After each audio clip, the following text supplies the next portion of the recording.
computadora. Ya, ok. Entonces, ahora me toca, pues, explicar em, cómo se comporta el bloque F. Ok, finalmente tenemos el último bloque de analizar para terminar la configuración electrónica, que es el bloque F-2, el bloque de la parte baja. Miren que aquí del 56, 57 se salta a 72, pero lo correcto es que baja al 58, 59, del 71 sigue el 72. No pierdan esa parte, repito.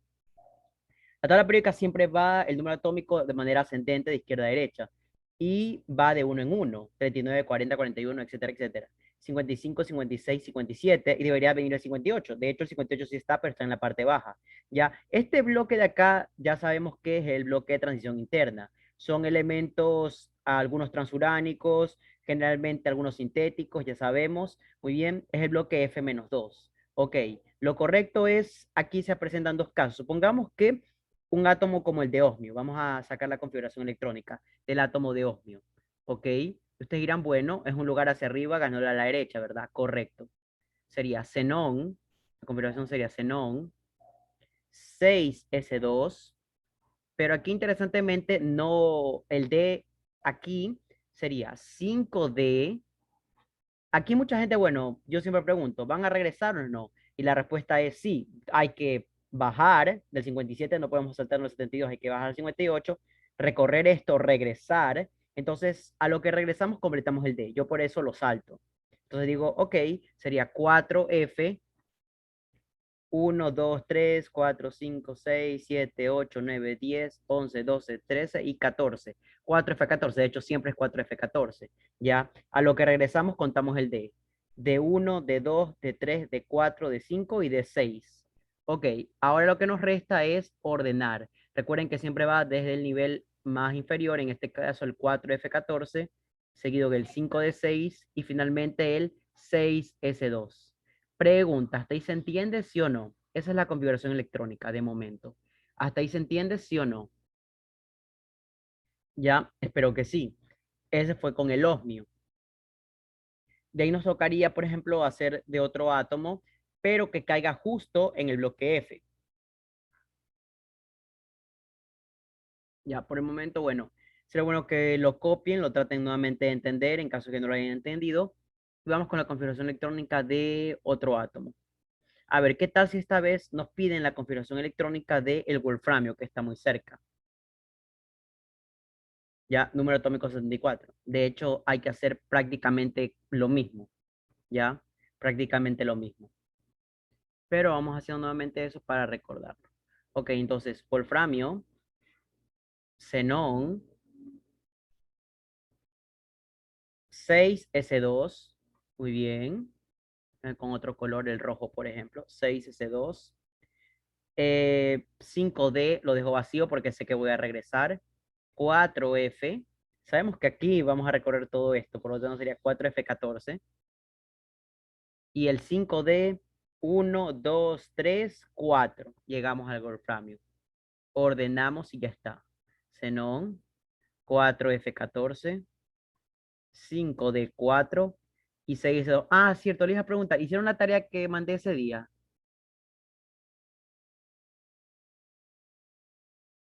¿No? Ok.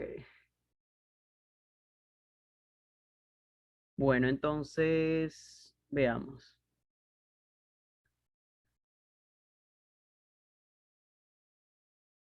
Por ejemplo, el uranio que cae en toda la sección del bloque F-2.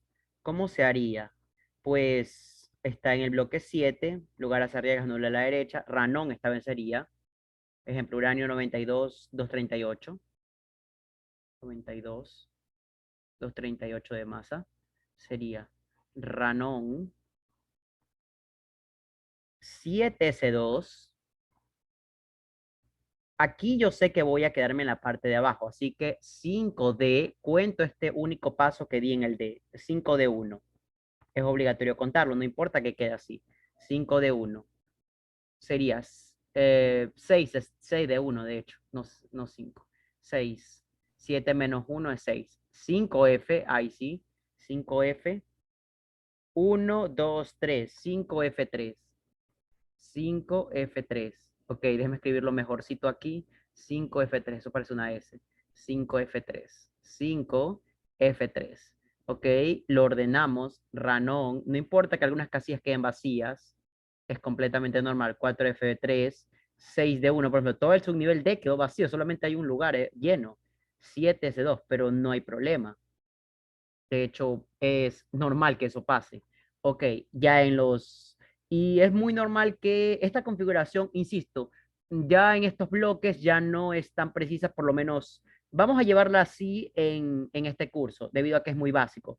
Pero la realidad es que las configuraciones pueden ser un poco más complicadas ya en esto, ya en estos niveles. En los primeros tal vez no, pero ya aquí vienen otros fenómenos que es los solapamientos y las configuraciones se vuelven un poco más complicadas de lo que les he explicado. Sin embargo, en el curso que estamos y para la universidad que estamos postulando, es suficiente esta información, ¿ya? Sin embargo, sepan que en la realidad es un poquito más complicado que hacer esto. Ya, ok. Ok, bueno, muy bien. Eh, vamos con, ya, haciendo un ejemplo más y de ahí podemos avanzar. Por ejemplo, ¿qué tal el samario? Por ejemplo, samario sale de aquí, sería xenón. Samario con 62 sería xenón. 6S2. 5DS que voy a regresar, así que... Ah, no, no voy a regresar, perdón. 5D1. Lantano, 5D1. 4F, no vamos a regresar. 1, 2, 3, 4, 5. Ya. 4F5. Y ahí está. Tenemos la configuración electrónica del samario. Mira, ¿cómo puedo saber que está bien? Generalmente se googlea. En Google creo que sí hay la información ya de las configuraciones, están todas sacadas, de hecho, ya, o la gran mayoría está sacada, al menos, la configuración. Eh, ese sería un buen indicador de que están haciendo las cosas bien, ya. Sin embargo, en algunos ejercicios les piden penúltimo, les cargan los átomos. Ya, ahí es importante leer bien la pregunta. Muy bien. Entonces, con esto terminaríamos configuración electrónica. Ahora, darle paso a lo que es los números cuánticos. Un tema que no es para nada complicado, debido a que se supone ya hemos aprendido bien configuración electrónica. ¿Ya? Ok, veremos entonces. Ok, los números cuánticos, primero, bueno, son cuatro números. Prácticamente lo que indican es la ubicación probabilística, obviamente, del electrón en un átomo. N es el número cuántico principal y nos indica el nivel u órbita del electrón. Ya tiene que ver con el tamaño, o sea, cuán grande es un átomo. Ya, nivel el principal. L es el número cuántico secundario, la forma del orbital. Y aquí en la forma del orbital, pues tenemos cuatro formas posibles. Cero, forma de esfera. P, forma de mancuerda. D, lóbulos, casi una rosa de cuatro pétalos. Y F sería algo como esto, más o menos. No sabría qué forma sería esto, pero bueno. Eh, serían las formas aproximadas. No crean que ustedes tal vez se pregunten, bueno, pero ¿qué representa? Yo les había dicho que el átomo no era, o sea, el átomo no es como si los electrones, no es como él está planteado en el modelo de Bohr. No. Los electrones tienen dimensiones, obviamente, ya no son simplemente puntitos y describen trayectorias que no son circulares, ya. Entonces, estos orbitales nos describen más o menos la ubicación del átomo, en qué región del átomo puede estar, ya. Entonces, claro, si te pondrías a graficar esto, sería un poco complicado, o sea, imaginarlo así, ya. Ahora, mira que está M es la orientación y S es la rotación. Incluso es interesante entender que los electrones no solamente están trasladándose, sino también están rotando, ¿ya? Y esa rotación veremos qué, tú dirás, bueno, ¿esa rotación en qué influye? Ya veremos qué causa la rotación o no, qué, bueno, qué efectos tiene la rotación de los electrones. Algo importantísimo para la materia, ¿sí? O sea que parecería que no, cuando digo la materia me estoy refiriendo a la materia como tal, o sea, la masa o, sí, o las reglas de nuestro mundo es importante para ello. debido a que sin eso, pues, vaya, no sabría cómo se supone funcionaría el mundo. Ya, ok. Entonces, ML es el número cuántico magnético. El número cuántico, ya, aquí se me olvidó explicar, o mejor, bueno, resaltar. Escuchen, N, el número cuántico N, va del 1 al 7. Mira, bueno, es un número, es una letra, yo sé, es un número, pero se representa con una letra. Y va del 1 hasta el 7, siendo 1 el primer nivel, son los niveles, y 7 el último nivel. L es el azimutal, y cuando tenga el valor S, va a ser 0. Tú dirás, ¿cómo yo sabré qué valor tendrá? Eso depende de la configuración. Dependiendo de la configuración. Verán que no es difícil. Una vez que sacas la configuración, es sencillo reconocer. 0, 1, 2, 3. Esto representa un código, obviamente. O sea, los números cuánticos representan un código de cómo está ubicado o cómo se está comportando el electrón, al menos de manera probabilística. Insisto, todo eso en una región. Significa que hay ciertas probabilidades, ¿ya? Ok, entonces es un código prácticamente. Por desgracia, hasta ahorita, o sea, ¿en qué sentido lo digo? No escaparía al sentido abstracto. Por ejemplo, para ustedes sería un código y nada más, pero esto en lo cierto algo significa, ¿ya? Entonces, quiero que lo tengan en cuenta. Muy bien, el número cuántico magnético, que es la orientación.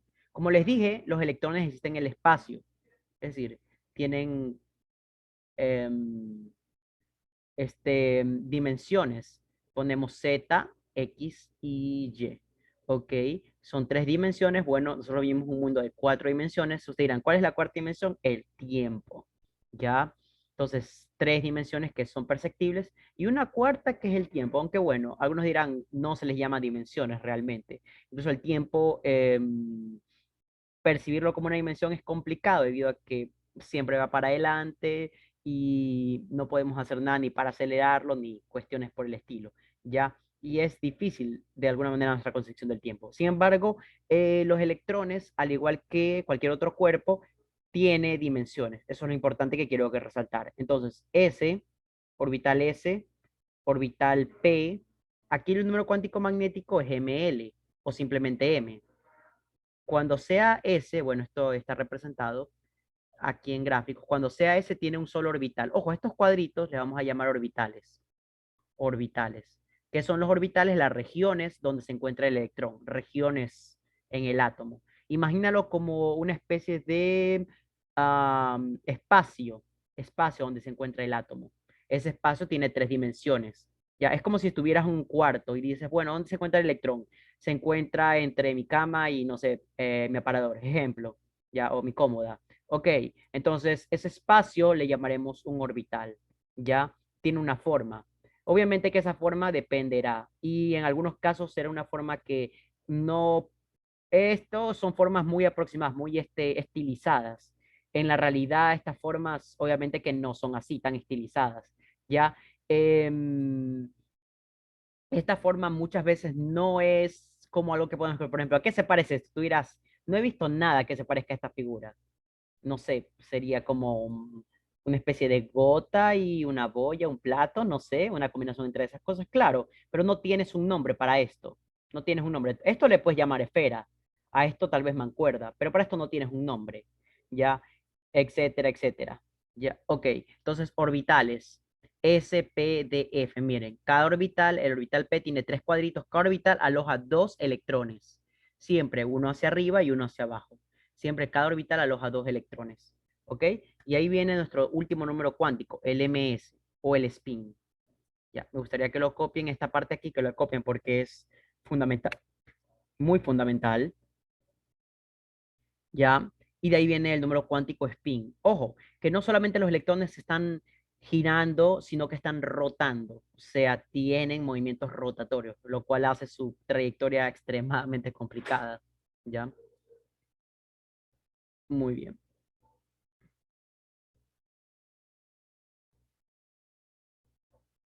El spin o giro. El spin o giro es más un medio menos un medio. Esto es otro código. Cuando un electrón gira, como se dan cuenta, en ese sentido se utiliza más un medio. Flecha hacia arriba, más un medio. Cuando un electrón gira en el sentido contrario, es menos un medio. El giro del electrón da da con el efecto del giro electrón, ¿qué es lo que provoca? Los fenómenos magnéticos. Fenómenos magnéticos. Y esto es ultra que interesante, al menos para la teoría, simplemente como que algo que lo dejo ahí planteado. Escuchen, parecería que el magnetismo, ¿ya? Y la electricidad serían dos fenómenos completamente diferentes. El campo eléctrico y el campo magnético son dos cosas diferentes, parecería. Pero lo cierto es que tienen un origen en común, y el origen común son los electrones. Los electrones provocan un campo eléctrico y los electrones también provocan un campo magnético. La traslación de los electrones puede provocar un campo eléctrico y la rotación un campo magnético. De ahí que se le llame generalmente teoría electromagnética. O sea, cuando se estudia esto, electromagnetismo, porque tanto la electricidad como el magnetismo tienen un origen común, que son los electrones, ¿ya? Y sumamente importante eso, o sea, parece mentira, pero un campo puede generar otro.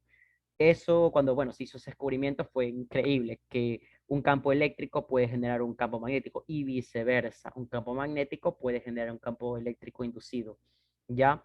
Y es bien interesante porque la concepción de esto, a raíz de esto, los descubrimientos que se han dado en ciencia son, wow, extremadamente variados, ¿sí? Ya, tal vez no tengan la conciencia de cuánto se ha podido generar con este conocimiento, o sea, con el conocimiento de que efectivamente em, los electrones son los que provocan campos eléctricos y magnéticos al mismo tiempo, ¿ya? Entonces, pero de cierto es que quienes vayan a ver electricidad o electrónica verán las consecuencias del campo eléctrico y el campo magnético, ¿ya? Ok, ahora vamos viendo cómo se hace, pero antes de eso, vamos con, ay caramba, antes de eso vamos con dos reglas importantes. La regla de Hong, regla de Hong. La regla de Hong nos dice que mm, los orbitales deben ser llenados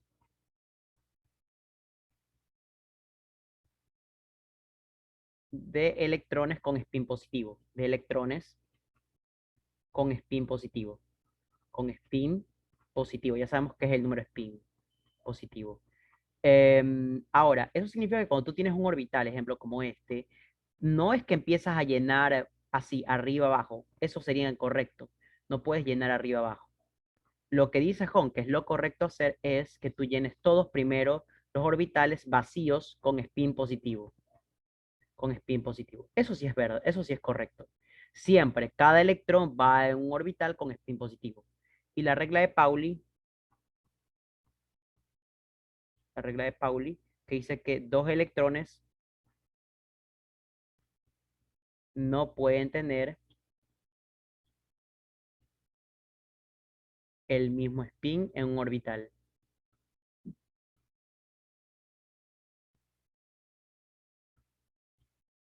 En un orbital. Significa que si más electrones tienen que irse agregando, pero con spin cambiado. Eso también. Aquí se aplicarían las dos cosas, la regla de Hong y la regla de Pauling siempre van de la mano. ¿Ya? Ok, por ejemplo, esto también sería incorrecto, llenar todos con spin positivo, así, así, así, y luego seguir positivo, positivo. Eso también es incorrecto. Siempre es primero todo con spin positivo y luego con spin negativo. Más o menos como cuando subes a un autobús, no te sientas al lado de alguien que no conoces. Generalmente prefieres sentarte en un asiento vacío, ¿verdad? ¿Cuándo te sientas al lado de alguien que no conoces? Cuando ya no hay asiento. Ahí te ves en la obligación de sentarse al lado de alguien a quien no conoces. ¿Ya? Primero todos con spin positivo y luego con spin negativo. ¿Ya? Correcto. Ok, hasta ahí se entiende, sí o no, para empezar al menos la teoría, para empezar ya los ejercicios. Con ello ya esta parte, ya ahorita que vamos avanzando, es más la parte de ejercicios que la parte teórica. ¿Ya? La parte teórica, como digo, siempre es importante, porque nos ayuda a discernir si estamos haciendo algo bien o estamos haciéndolo mal, pero ya va a ir la parte más de ejercicios. Y básicamente es porque los temas así lo exigen. ¿Ya? ¿Sí se entiende? Creo que sí, ¿no? Bueno, igual pueden anotarlo.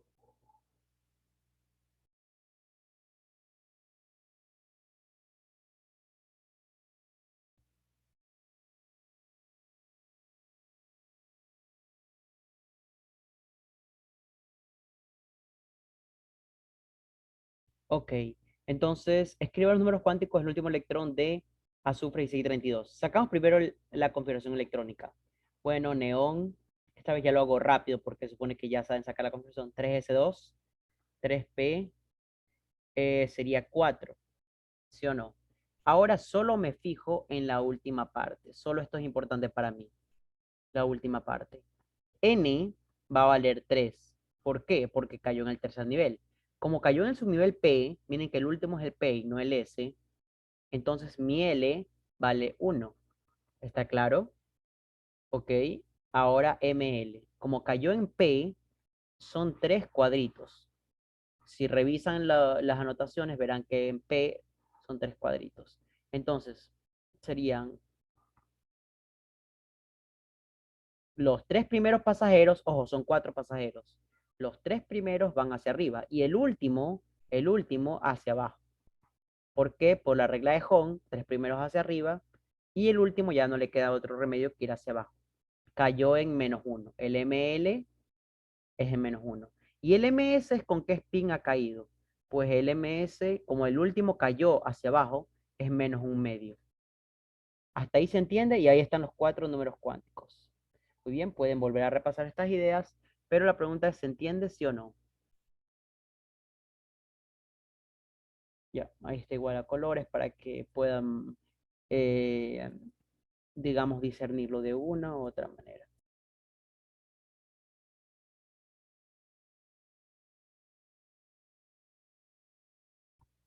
Ya, sí se entiende, excelente. Entonces, sigamos. Ok, bueno, primero anótenlo, ya, porque hicimos una cosa, porque hicimos la otra, etcétera, etcétera, etcétera.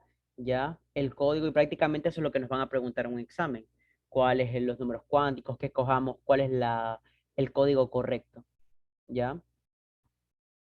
Y no, no es tan difícil como parece. Puede haber ejercicios difíciles, de hecho. Miren, aquí está resuelto. Y ya. Escriba los números cuánticos del penúltimo electrón. Ojo, dice el penúltimo de azufre. Sería 6 menos menos 2, 18. Neón, como dice penúltimo, sería 3s2, 3p5. Porque dice penúltimo, este es el último. 17 sería el penúltimo. Eso ya lo habíamos explicado en clases anteriores. 3p5. Entonces, n igual 3. Aquí solo me centro en eso. L igual 1. ML son 3 cuadritos. Recomendación es leer sobre este tema igual en los libros. 5. 1, 2, 3, 4, 5. Queda 0. Y MS es igual a -1/2. Ok. Ahí estaría prácticamente. Ese es el código de los números cuánticos del penúltimo electrón. Esto significa que está en el tercer nivel. O sea, si pudiera graficarlo, sería algo más o menos así. Tercer nivel, aquí está. El igual 1 cae en 0, ¿ya? O sea, tiene así más o menos, un espacio. Y con una rotación antihoraria. Más o menos algo así. Sí, que usted dirá, bueno, un poquito complicado de asimilar. Sí, nadie les va a pedir el gráfico, para ser honestos. Lo que les van a pedir es el código. Sin embargo, este tema sepan por lo menos lo que son las carreras de acá no tienen más continuidad. O sea, con este tema explicas muchas cosas del comportamiento de la materia, como los fenómenos magnéticos, los fenómenos también, porque los metales son conductores y otros materiales no lo son, el comportamiento semiconductor, etcétera. O sea, puedes explicar muchas cosas, pero no es como si tuviera mayor continuidad. Incluso en ciencias materiales se habla acerca de este tema y se lo toca, dependiendo del libro que consultes, se toca de una u otra manera este tema. Pero, insisto, ya en la práctica es bastante superficial. O sea, es como que decir, bueno, hay una razón para que los materiales se comporten así y está prácticamente en el átomo, ¿ya? Entonces, básicamente esto nos da la explicación. Sin embargo, no es como que, bueno, vas a tener que volverlo a ver más en tu vida. O sea, creo que solo lo ves en el pre y por ahí lo mencionarán una que otra vez, pero es mencionarlo, o sea, si te acuerdas, así. y que recuerdes que por eso la materia se comporta así, nada más, etcétera. Pero ahí no es como que vuelvas a hacer cálculos con esto. No, al menos no en ninguna de las carreras que recuerdo. Muy bien, sigamos. Y aquí es la misma receta del penúltimo electrón del hierro. Y aquí es interesante porque la configuración electrónica era argón 4s2 3d6, ¿sí o no? Ya, pero habría que ordenarlo. 3d6 4s2. Este es el último, el 4s2. El último es el 4s2. El penúltimo sería 4s1. Ese sería el penúltimo. Es el cuarto nivel. Siempre nos centramos en el nivel más grande. N igual 4. L cayó en el S, por lo tanto es 0. ML hay un solo cuadrito que cae en 0. Como hay un solo invitado, es un solo pasajero, 0. Y MS es igual a más un medio. Muy bien. Tenemos entonces aquí estas partes. Hasta aquí, ¿se entiende sí o no? ¿Ya? ¿Por qué no cogí el D? Porque recuerden que 4S2 es el último. Si hubierais dicho antepenúltimo, ahí sí. O si el hierro hubiera estado cargado. Primero le quito al S y ahí sí vendría el D a ser el último. ¿Ya?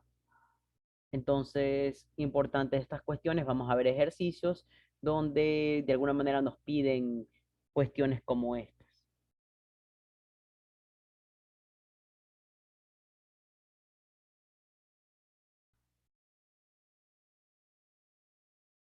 Ya, ok.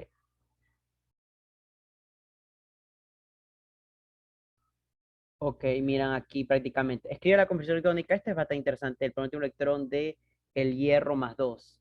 Bueno, del último, hierro más 2. Sería, si el hierro normal es esto, hierro más 2 pierde estos dos electrones. Argón 3d6. Ahora sí, nuestro último nivel está en D. N vale 3. L vale 2. ML es el nivel D, son 5. Aquí lo graficamos para que ustedes se encuentren.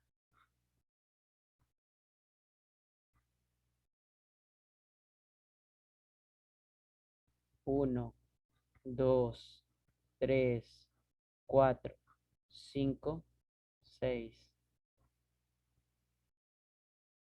Y M es igual a menos un medio. Ahí está. ¿Hasta ahí se entiende, sí o no?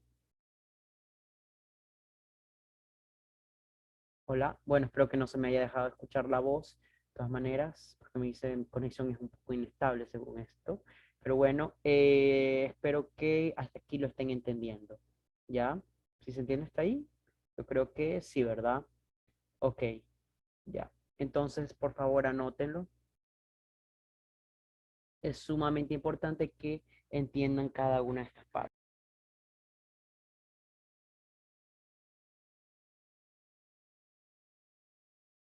A ver, creo que algo pasó, ¿no? Déjeme ver. A ver, ya. Bueno, hasta ahí lo que anoté se había entendido. Yo lo que anoté era esto. Anoté argón 3d6. Y bueno, decía n igual 3, L igual 2, ML igual a 2, 4, 5, menos 2, menos 1, 0, 1 y 2. 1, 2, 3, 4, 5 y la sexta, menos 2. Y M es igual a menos un medio. Aquí sería más complicado ya graficar esto, de hecho, ya que es un D, ya saben que eso tiene una forma de rosa de cuatro pétalos y uff, sería bien complicado graficarlo más o menos, por lo menos para mí en un plano 2D. ¿Ya? Ok. Hasta ahí me dices entendido, yo creo que sí, ¿verdad? Bien, vamos a continuar. Es lo mismo. Dice, un átomo X más 7 tiene la siguiente configuración electrónica. ¿Cuál es la identidad del átomo? Bueno, esta me parece que ya lo hemos hecho. O no, bueno, dice configuración electrónica. Ok, ¿cómo harían este ejercicio de aquí? De ahí podemos sacar los números cuánticos, pero bueno, no es lo que nos piden, sino cuál es la identidad. Como saben, dice argón 3d8. O sea que hay que devolver 7 electrones. Empezamos por devolverlos del D. Es decir, argón,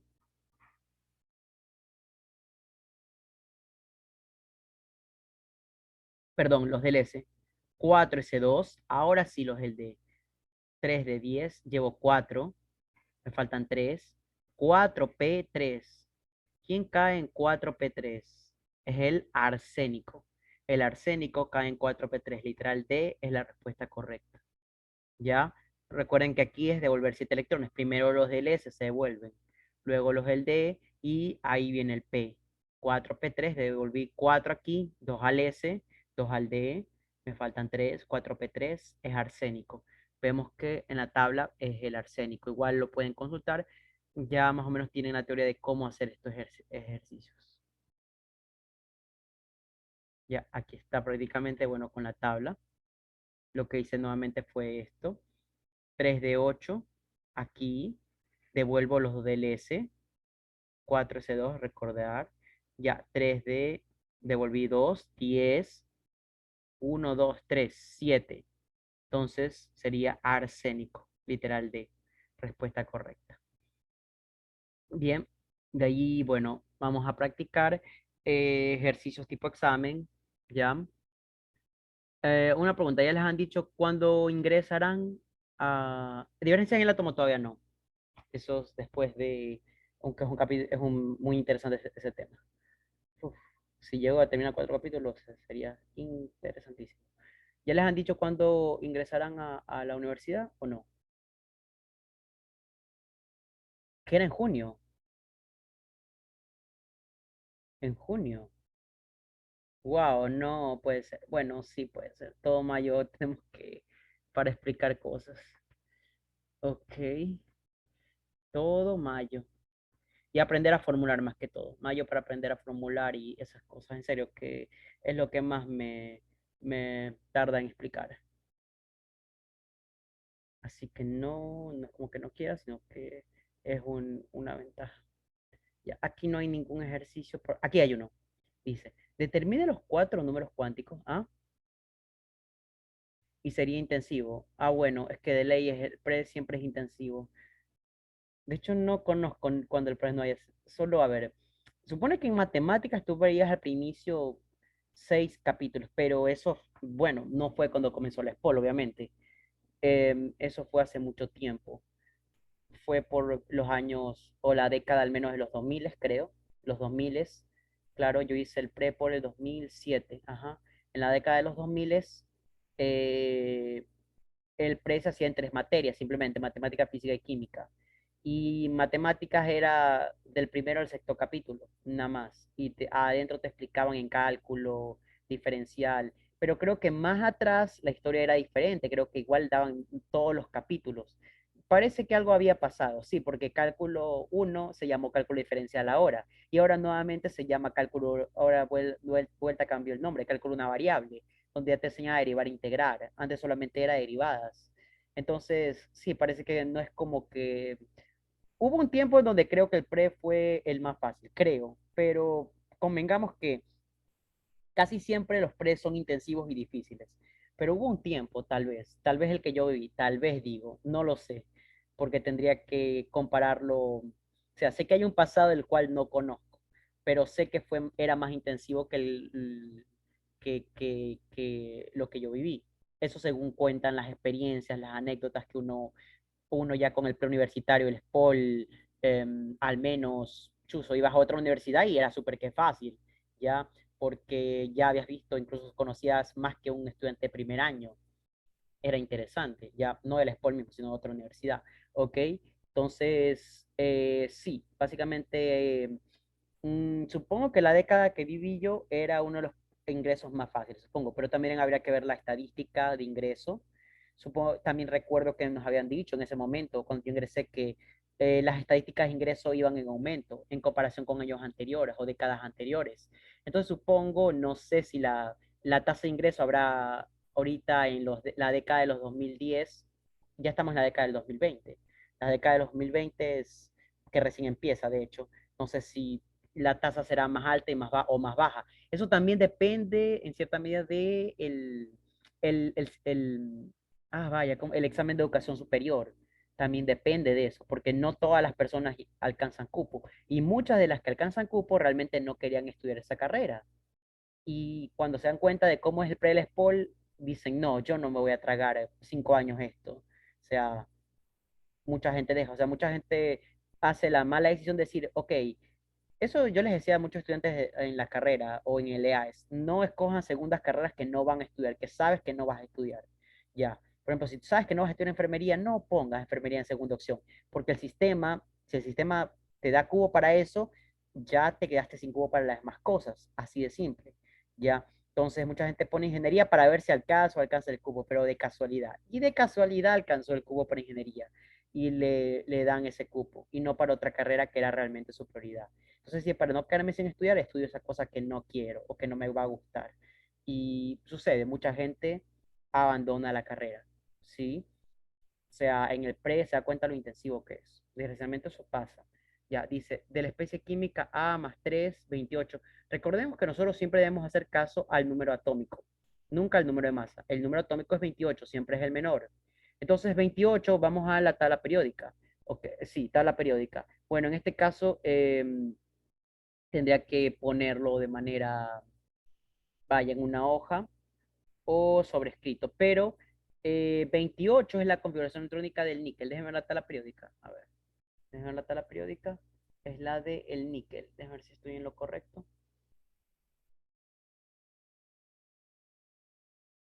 Ya. Es la del níquel. Ajá, níquel. 4S2, 3D8. 4S2, níquel. Es como decir níquel. Níquel. Sería argón, obviamente. 4S2, 3D8, pero dice aquí que pierde 3 electrones. Entonces, 3 del S se van y uno el D, 3D7. Entonces sería argón 3D7. Ya, y aquí es donde me voy a concentrar, en hacer la configuración de 3D7. N igual 3, ahí ya puedo empezar a descartar. Esto no es, esto no es, esto no es. L igual 2. Bueno, ya descarté esto, sé que es la A, sin hacer más cosas. Pero vamos a demostrar que se cumple lo demás. Recuerden que son 5 cuadritos. Y lo hago en grande para que todo el mundo lo vea. Son 5 cuadritos con ¿cuántos pasajeros? Son 7 pasajeros. Los 5 primeros pues irán -2, -1, 0, 1 y 2. -2, -1. Y el ms o el spin es -1 medio. Entonces efectivamente la respuesta era literal A. Correcto. ¿Hasta ahí se entiende, sí o no?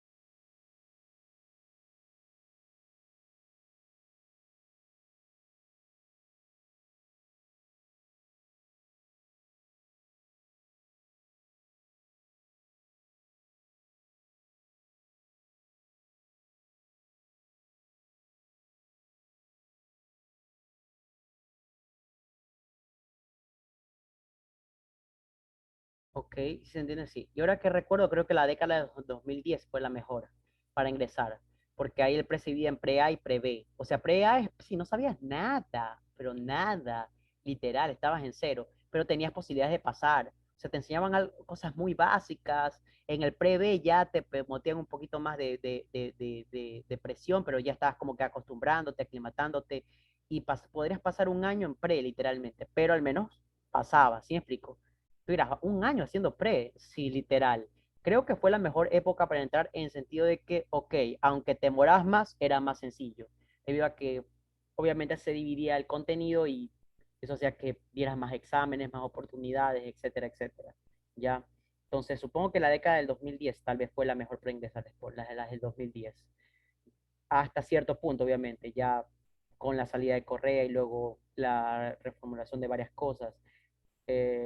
Es más, el examen, instaurando el examen ya más adelante, creo que volvió a cambiar esto y otra vez los cupos ya se fueron, ¿cómo se llama? Los cupos ya se fueron agotando. O sea, no es que cualquiera persona ya puede inscribirse. Ese fue el problema al principio la Rectoría de la Educación fue increíble porque todo el mundo podía estudiar lo que quería. Al principio sí, ya después ya no. Y es que ese es el problema, que cuando hay todo es de todos, el problema es que nada es de nadie. Sí, parecería contradictorio, pero es interesante igual analizar estos puntos. O sea, al principio sí, es más, yo me inscribí en una carrera totalmente gratis. No me costó nada. O sea, ni siquiera tuve que hacer examen, ni siquiera tuve que hacer examen, de hecho. Luego ya se instauró un examen. Muy fácil. Uf, era una tontería comparado con la que ahorita está. Examen, tomaban reglas de tres, eh, secuencias, algo de abstracto, seguir la secuencia, algo en numérico, que cuál es, que complete, que veas. Ni siquiera idea central, era como que eh, en que la analogía era muy básico, de hecho.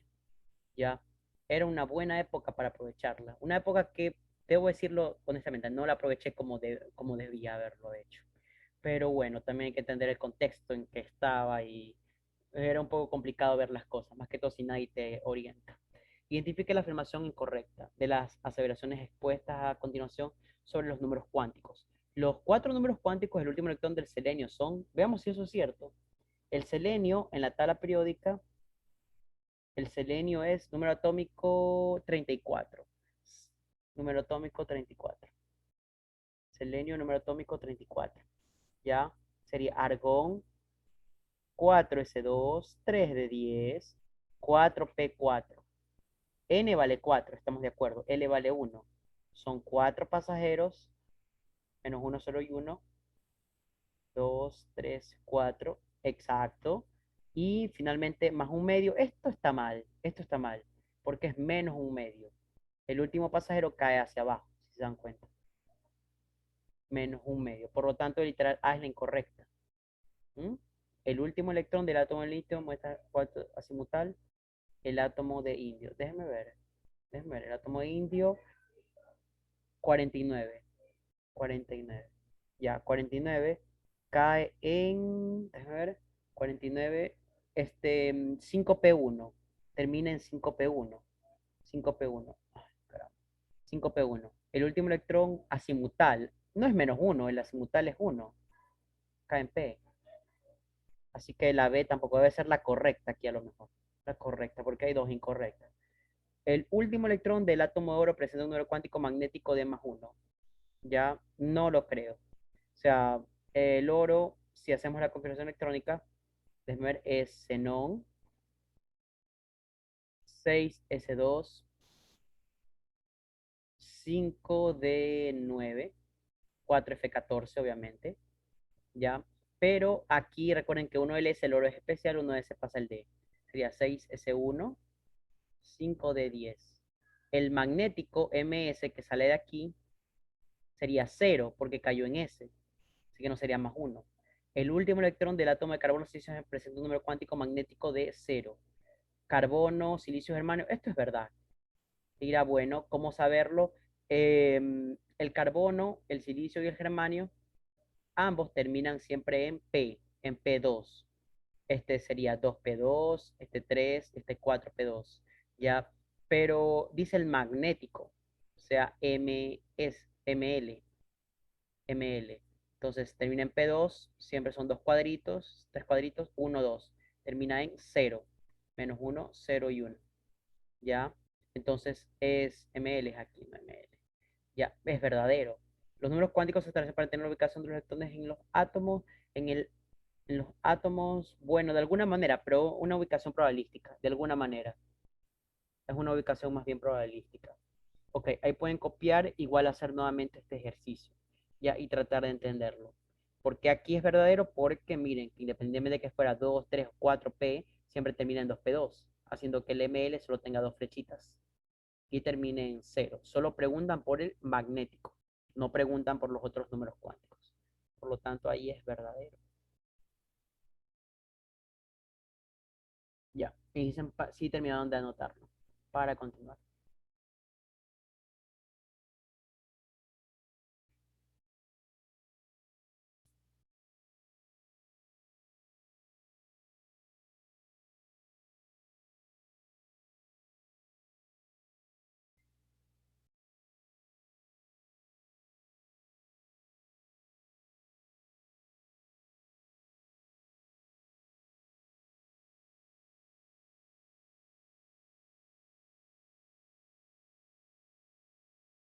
Muy bien. Veamos otra pregunta que tiene que ver con los números cuánticos. Dice, las características del electrón tienen estos números cuánticos. Ok, cuántos electrones en total tiene el átomo X? A ver, nos dicen que identifiquemos el átomo X, prácticamente. A ver, intenten ustedes hacer ese ejercicio, ¿ya? Y de ahí yo le explico cómo fue que llegué a una solución. Déjenme ver qué tan difícil está. Ah, más o menos, está más o menos.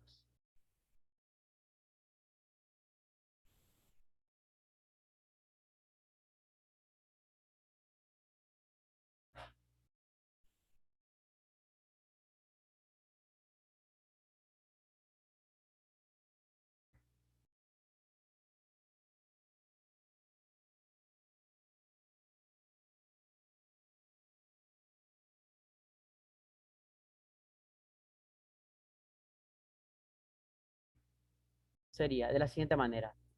3D, M dice que vale menos 2. Serían 5. Menos 2 menos uno, 0, 1, 2.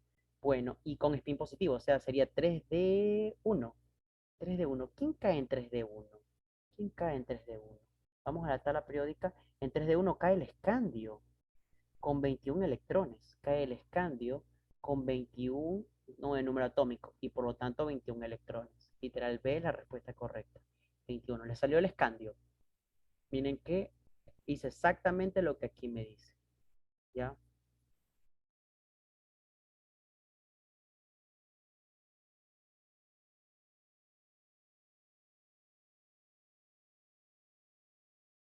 Ya. Ok.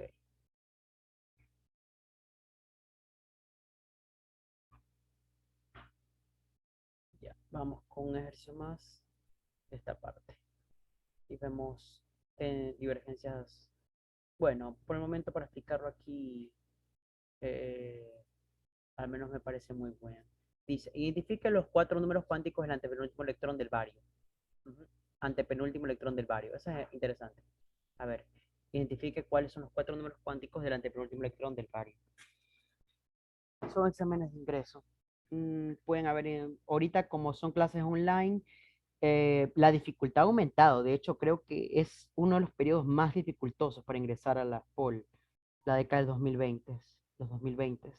¿Por qué? Porque como es online por la pandemia, como saben, ya, o sea, el peligro está de que copies. Y claro, eso siempre va a ser un peligro inminente, de que puedas copiar. Entonces, como eso es un peligro inminente, lo que han hecho las autoridades es que pongas una cámara que te enfoque siempre que tú estés haciendo, no te permite, tienen cierto tiempo para un formato para, para hacer las cosas, y no solo eso, ahora tienes una entrevista post examen, es decir, en esa entrevista te hacen preguntas para ver si realmente tú hiciste el examen, para detectar eso. Y tengo varios casos, gente que hizo el examen, que sacó una nota, pero se quedó, porque en la entrevista parece que no supieron justificar muy bien. Bueno, tú dirás, eso es raro, de hecho lo es, pero bueno, pasa. Ah, gente que copió y ya en la en post-examen, en la entrevista, efectivamente vieron que era falso, ¿ya? Entonces, no solamente te basta con saber o tratar de atinarle o por ahí hacer algo, tiene que estar bien el proceso, tiene que estar correcto, tienes que poder convencer de que efectivamente lo hiciste tú. Ok, el bario, déjenme ver qué número atómico tiene. Mostrarte seguro en la entrevista, y eso también es otra cosa que sería 56. Bario 56. Sería xenón el penúltimo. El penúltimo sería el del xenón. Bario es 56, pero dice el penúltimo, o sea, 54, el xenón. Xenón es criptón, ya. 4S2, no, 5S2, perdón. 5S2, 4D10, 5P6. Así que aquí están los últimos electrones, o el antepenúltimo electrón, en este caso el 54. 5P6. N vale 5, así que no puede ser este, no puede ser este, puede ser este. L vale 1, ahí vamos bien. ML son 6 electrones. menos uno, 0 y uno, 3 para arriba y 3 para abajo. Así que hasta aquí ya sabemos cuál es el correcto. Esto no puede ser. Y para abajo menos un medio. El último cae con spin hacia abajo, menos un medio. Literal D es la respuesta correcta. ¿Ok? Hasta ahí cópienlo y me dice si se ha entendido o no.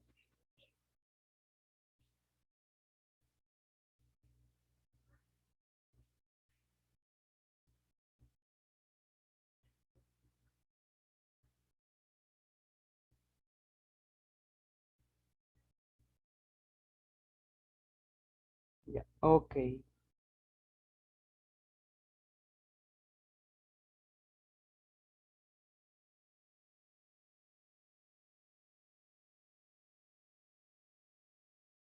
muy bien.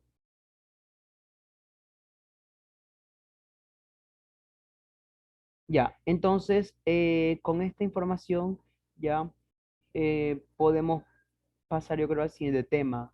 Pero, ok, veamos bueno, no, pasemos al siguiente tema. Ya, que ese es un poco más interesante.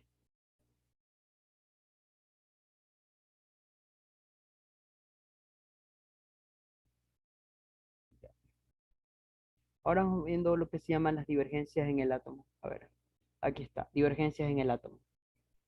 Divergencias en el átomo.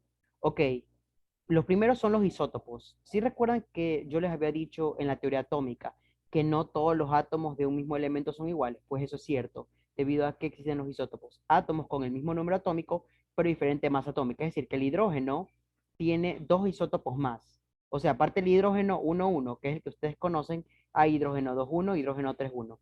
Estos isótopos obviamente tienen diferente número de masa. 3, 2 y 3. Se le conoce como el deuterio al segundo isótopo y el tercero el titrio. ¿Ok? Interesantemente, tienen iguales propiedades químicas, pero diferentes propiedades físicas. ¿Ya? Ok, entonces estos son isótopos. Ojo, no hay una forma de saber cuántos isótopos tiene un átomo. Por ejemplo, si usted me pregunta, el hierro, ¿cuántos isótopos tiene? No hay ninguna forma de saberlo. Tienen que decirles a ustedes el número de isótopos. Lo único que podemos, ¿cómo sabemos que es un isótopo? Porque tiene el mismo número atómico, pero diferente número de masa. Ese es, recuerden, ese es el concepto. Así reconoces que algo es un isótopo. Si esto tiene continuidad, ya les dije, eso dependiendo de quién quiere estudiar, porque incluso hay hasta doctorados en esto, en isotopía. Ya, creo que está, sí, está bien el término. Em, Estudio de isótopos y radioactivos y todo eso. Pero insisto que no es algo como que vuelvas a ver o que se vuelva a tocar el tema más adelante. ¿Ya? Ok. Mira, ¿tiene utilidades los isótopos? Claro que tiene utilidades. Por ejemplo, el deuterio se utiliza como agua para la fabricación de lo que es agua pesada, que es el refrigerante de los reactores nucleares, y también como moderador, ¿ya? Es decir, evita que las reacciones nucleares se lleven a cabo a un nivel descontrolado, ¿ok? Y el titrio prácticamente, bueno, pues se da a nivel natural también, hasta donde recuerdo, y pues es un elemento de alta energía, de hecho, ¿ya? Podría usarse para producir energía eléctrica. Ok, el carbono 12 y el carbono 14. Ojo que el carbono tiene más isótopos que estos. Carbono 12 es el carbono que nosotros tenemos en nuestro cuerpo y el carbono 14 es el carbono que se va desintegrando. Ok, el carbono 14 generalmente existe de manera natural, todo el mundo lo tiene, o sea, todo ser vivo tiene carbono 14. Lo que miden los científicos es la relación carbono 12 a carbono 14, que mientras sigas vivo debe ser constante. Mientras sigas vivo debe ser constante. Una vez que un organismo muere, la cantidad de carbono 14 empieza a disminuir. ¿Por qué? Porque no hay forma de restituirlo. Tus células obviamente ya dejaron de trabajar hace mucho. Ok, entonces la cantidad de carbono 14 empieza a bajar y así puedes saber por la cantidad de carbono 14 que hay, qué vida media o qué edad tiene un resto fósil, la edad de un fósil. Por lo menos, cuánto tiempo lleva desde que murió, ¿sí me explico? ¿Ya? Ok, la edad de un fósil puedes saber de esa manera, a través de la relación carbono 12 y carbono 14, que siempre que permanezca vivo es constante. Una vez que muere empieza a afectarse. Ok, y aquí hay varios usos que se le da a esto. Por ejemplo, primero las pruebas de antigüedad. las pruebas de antigüedad. Por ejemplo, ¿alguien reconoce esta fotografía de qué es? Bastante interesante. Esto es prácticamente resonancia magnética, ¿ya? Y también para armamento nuclear, las armas nucleares. Por ejemplo, estas son la Fat Boy y Little Boy, que son las bombas nucleares que se detonaron en Nagasaki y Hiroshima, ¿ya? No recuerdo cuál tenía, tendrías que revisar los puntos, uranio 235. Aunque parezca mentira, ese es el dado sí recuerdo. Se necesita aproximadamente 1 kilo de uranio 235 para armar una bomba atómica. 1 kilo no es nada, son 2.2 libras. Es como decir 2.2 libras de arroz, prácticamente. Tú dirás, bueno, solo esa cantidad, o sea, no es cosa que se necesitara vaya, no sé, un cuarto lleno, sino una cantidad como casi 2 libras de arroz. Correcto. Una cantidad más o menos así, para armar una bomba nuclear enriquecida en uranio 235 y desatar pues la pesadilla que se desató tanto en Nagasaki como Hiroshima. Una creo que estaba hecha de uranio y la otra era de Neptuno y plutonio, si mal no recuerdo. ¿Ok? Sin embargo, por ejemplo, este papel se llama el Santo Sudario o el Sudario de Turín, ¿ya? Y la cara o el rostro, si le ven rostro conocido, si se parece a Jesús, ¿cómo se llama? Que no le sorprenda, porque idealmente se supone que esta es la manta que cubrió a Jesucristo una vez que murió, ¿ya? Pero cuando hicieron las pruebas de carbono 12, carbono 14, pues vio que databa de los años al menos al 1300 al 1600. O sea que perteneció prácticamente al periodo ya de la Edad Media. Ujú. O sea, DC obviamente, después de Cristo. Entonces, pues el Santo Sudario igual se mantiene como una reliquia sagrada, está en el Vaticano, y bueno, se sigue afirmando o se cree que a pesar de que los científicos dicen esto, el sudario perteneció a Jesús. Ya, bueno, y tradicionalmente eh, pueden leer muchos artículos sobre esto, y van a leer, incluso ver en YouTube, pero me gustaría más que consulten los libros, eh, que tengan peso científico y que ellos también, porque en los libros sí se habla de esto, obviamente, en los que les di sí se habla acerca de esto, y se dice acerca de, pues, cómo fueron realizadas las pruebas, quiénes las realizaron, qué laboratorios y cuáles fueron sus resultados. Incluso los resultados han sido divulgación, digamos, este, pública, no es como que fuera un secreto, ¿ya? Entonces, sin embargo, claro, algunos creyentes prefieren mantener la fe y decir, bueno, sí, sí perteneció, pero eso ya depende de cada quien, ¿ya? Ok, entonces vamos a continuar. De ahí vienen lo que son los isóbaros, átomos diferentes con igual masa atómica. Ejemplo, aquí, céntrense en la masa atómica, en la misma masa atómica. Isótonos, átomos diferentes con igual número de neutrones. Átomos diferentes con igual número de neutrones.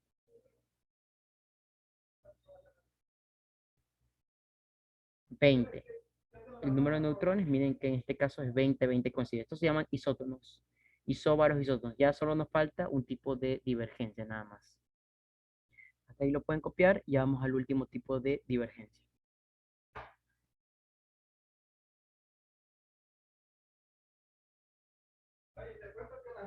Bien, entonces,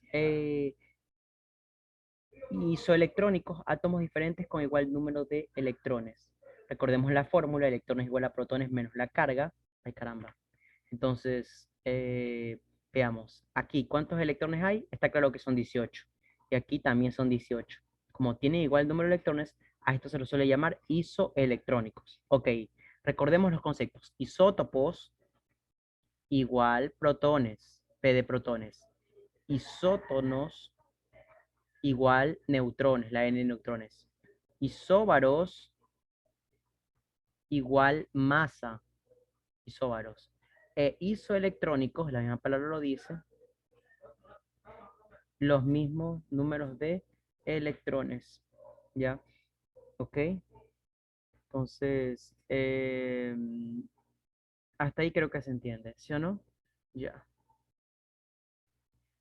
Muy bien, ahí pueden anotarlo y ya tenemos. A ver, ya, intenten hacer por favor ese ejercicio que está ahí.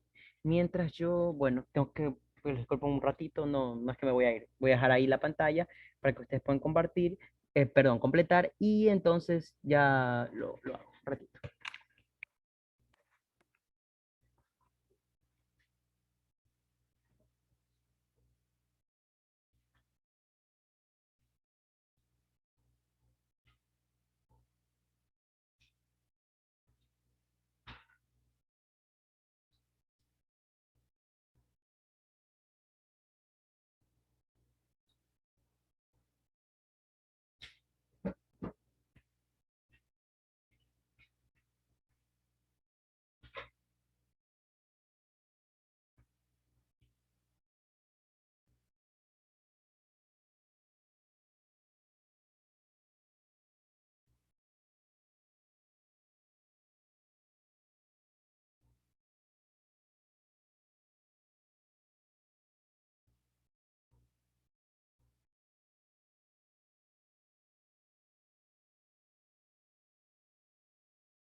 Ya, ahora sí regresé. Bueno, creo que no se han perdido mucho tiempo. Veamos. Primero, dice, el número de protones es 13. Recordemos que el número de protones es la entidad de un átomo. Entonces, el primero debe ser el aluminio. Dice que no tiene carga, ok, está neutro. Electrones también 13. Neutrones es la masa menos protones, 28 menos 13. Miren que estas fórmulas que aprendimos al inicio son eh, prescindibles aquí. 15. Protones, 14. ¿Qué tiene 14 protones? El silicio. Vemos en la tabla periódica. Masa atómica del silicio, bueno, también creo que es 28, si mal no recuerdo. Neutrones, 14 serían. 28 menos 14, 14. Electrones, debido a que la carga es 0, también es 14. Dice que protones, esto no sabemos, pero sabemos los electrones y la carga. Electrones igual a protones menos carga. Reemplazamos. 18 es igual a protones menos menos uno. Protones igual a 17. Ajá. ¿Quién tiene 17 protones? Es el cloro. Dice con carga menos uno. Cl menos uno. Neutrones serían 20. 37 menos 17 es 20. Masa atómica 40. Protones son 20. Aquí electrones son 18. Y aquí neutrones son 20. Muy bien. Argón. Protones son... No recuerdo, creo que era 19. Ajá. 19. Masa atómica también es 39. 40 ya prácticamente es, ¿verdad? 40. 40 menos 19 son 21 y electrones 19. Uno y 2 son isótopos. No, no es cierto. Uno y 2 no son isótopos. 4 y 5 son isótopos. Tampoco. Isótopos son átomos iguales, con igual número de protones. 3 y 4 son isoelectrónicos. Sí, eso sí es verdad. Y 3 y 4 son isotonos a la vez. También es cierto. Verdadero. La C es la correcta.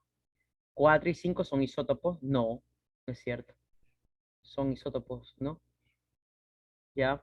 Ok, ahí podemos ver que prácticamente la C es la única respuesta correcta. Bien, ¿hasta ahí se entendió? ¿Sí o no? Para hacer ejercicios tipo examen. ¿Ya? ¿Sí? ¿Hasta ahí se entendió?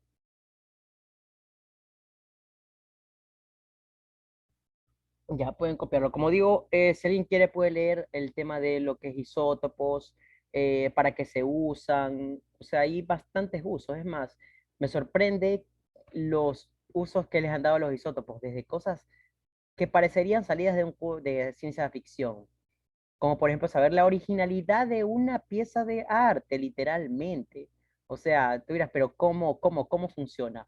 Bueno, pues es que se supone que la composición de los maestros antiguos, la composición de la pintura de los maestros antiguos es única o es conocida, es como una especie de huella digital. Si la pintura no tiene esa composición que se puede ver a través de espectrometría, pues sencillamente no es auténtica. Entonces esto es interesante porque miren al punto, al grado que se puede llegar de saber si algo realmente fue auténtico, porque bueno, como sabrán, alguien más puede pintar un retrato o alguna pintura famosa, ¿ya? Vaya, usando casi los mismos tipos de pintura, pero la composición que ellos hacían parece que era como que única o exclusiva, ¿ya?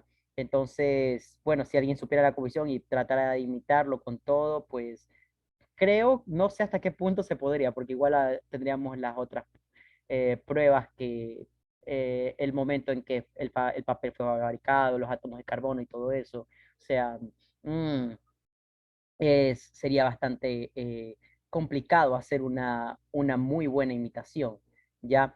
Pero miren que hasta qué punto se llega. También algunos isótopos sirven para lo que es radioterapia, que es tratamiento contra el cáncer, ¿ya? Y para detectar incluso si algunos órganos están fallando, ¿ya? Es ultra interesante, o sea, hay cualquier cantidad de aplicaciones en cuanto a lo que isótopos se refiere, ¿ya? Por eso digo que incluso hay hasta doctorados y maestrías en uso de isótopos radioactivos. ¿Hasta qué punto se daría en el país? Eso no lo sé. O sea, hasta qué punto se utilizaría aquí en el país.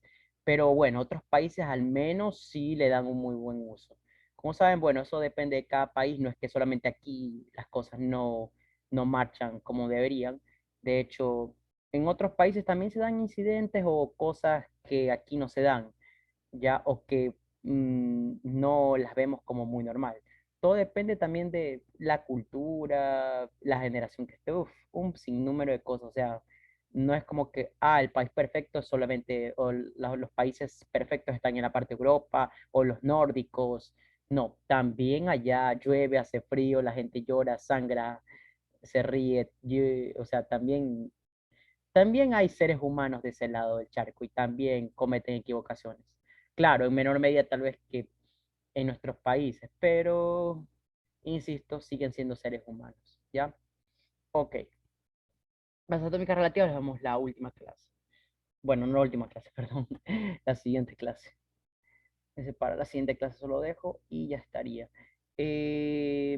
Ahora, quiero ver uno de estos ejercicios acerca de isótopos, isóbaros, etcétera, etcétera.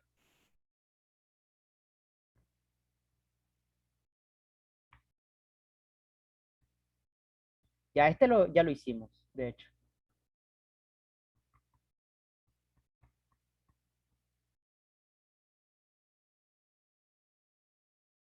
A ver, ya, vamos con la pregunta 10. Vamos con la pregunta 10.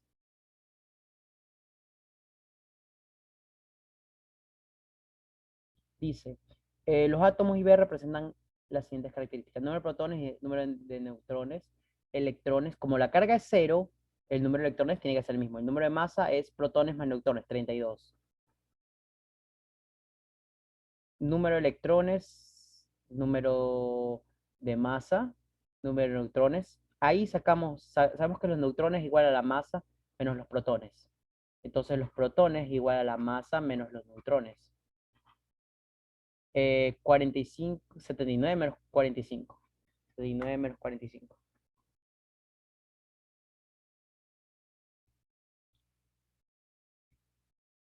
34. Hay 34 protones. Como hay 32 electrones, el número de carga tiene que ser más 2.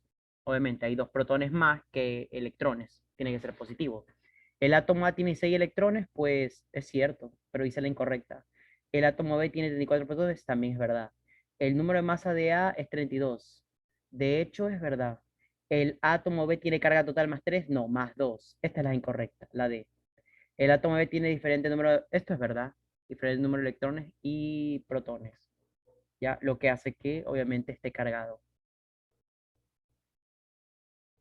Ya, y para anotar eso,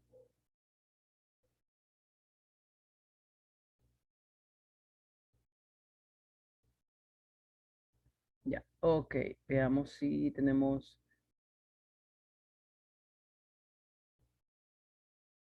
ya, aquí hay uno de, no, esto no, bueno, sí son isótopos, pero es más atómicas relativas. Eso es para la siguiente clase. Ya, hagamos este para finalizar. A ver, identifiquen cuál creen que es la opción correcta.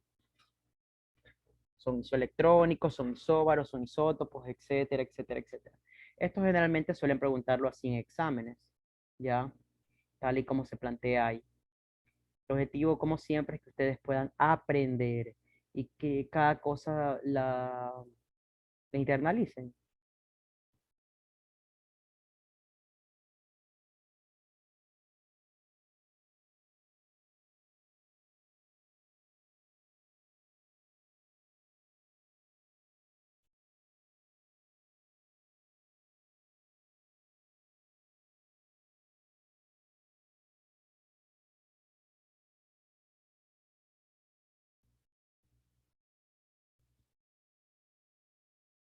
Muy bien, dice B y F son isoelectrónicos. Bueno, aquí tiene 22 electrones el B y el F tiene 22 electrones. Eso es cierto. Al igual que B y D. B y D. Bueno, D tiene 20 solamente, así que esto es esta parte es falsa. La es falso. B y C son isóbaros. Tienen que tener igual masa, 40, 40, esto es cierto. E isoelectrónicos, igual electrones. 22, 22. Esto es verdad, literal B. A y E son isótopos. A tiene 30 de número atómico, E tiene 10. No, no son isótopos ni de chiste. A y B son isóbaros. 40, 50. No, ni de chiste. C y D son isoelectrónicos. Isótonos, perdón. Neutrones, aquí es 40 menos 24, ¿cuánto vendría a ser? 16, ¿verdad? Y D sería 40, ni de chiste, son isótonos. Por lo tanto, el literal correcto es el B, así de fácil. Ya, muy bien. ¿Se entendió, sí o no? Ya, para la siguiente clase venir lo que es leyendo de masas atómicas relativas y nomenclatura inorgánica. Atómicas relativas y nomenclatura inorgánica. Ya vamos a ver la nomenclatura, esa cosa que todo el mundo quiere ver, que es medio complicado. Al principio sí, porque bueno, si lo enseñan rápido y a la patada, pues nadie va a entender. Nomenclatura inorgánica. Pero en los libros sí se explica de alguna manera. Bueno, no, ni siquiera en los libros que les di. Tendrían que buscar este tema aparte en Google, en folletos de nomenclatura inorgánica. Hay uno de la Universidad de Alcalá, creo que ese sí enseña a formular ya formulación de nomenclatura inorgánica, folletos, libros, tutoriales que te enseñen. Bueno, yo lo voy a enseñar obviamente también, pero si ya vienes leyendo, pues es mucho mejor. Como te digo, en la SPOL sé que falta un mes todavía, estamos 7 de mayo apenas, falta un mes para que inicies tu pre, y el pre parece muy distante, pero mientras más te adelantes a las cosas, será mucho mejor en verdad, porque el ritmo es intensivo, pero intensivo a tal punto de que pueden darte uno o dos temas en una sola clase, o sea, uno o dos capítulos, no temas, capítulos. O sea, imagina lo que yo tardo en hacer dos, tres clases, ellos te lo pueden dar en una. Y no es que te lo dan mejor y más entendible, no, es como venga. O sea, en el último de los casos te dice, lee el PDF y ya está, punto. En serio. Así que si te parece que me tardo, pues verás que es un ritmo intensivo y ya sabrás por qué en ocasiones me tardo o tomo mucho tiempo para explicar un tema, ¿ya? Debido a que es importante que entiendas la teoría, porque generalmente a veces te hacen preguntas de teoría. ¿Pueden dos elementos ser isótopos y isótonos al mismo tiempo? Bueno, pues sí, no hay problema. De hecho, ya hemos visto varios casos que eso pasa. Ya no hay problema. Pueden dos elementos. ¿Qué combinación no se podría dar? Esa es una muy buena pregunta, analizar, ¿ya? Pero más que responderla, me gustaría que tú la analices en privado y puedas decir, esta combinación no se puede dar. Ejemplo, imaginemos isótopos con isótono, isóbaros. Ejemplo, isótopos isóbaros no creo que se pueda dar. Y que algo sea isótopo e isóbaros. isóbaros. De hecho, esto estoy seguro que no, esto no puede darse, porque los isótopos tienen diferente masa y los isóbaros tienen igual masa, o sea, ya de por ahí se contradice. Así que no puede darse esta combinación, ¿ya? Entonces, interesantemente, que lo analices en casa, que lo medites, etcétera, etcétera, etcétera. Bueno, yo creo que eso es más que suficiente por el día de hoy. ¿Les parece si nos vemos la siguiente clase? ¿Ya?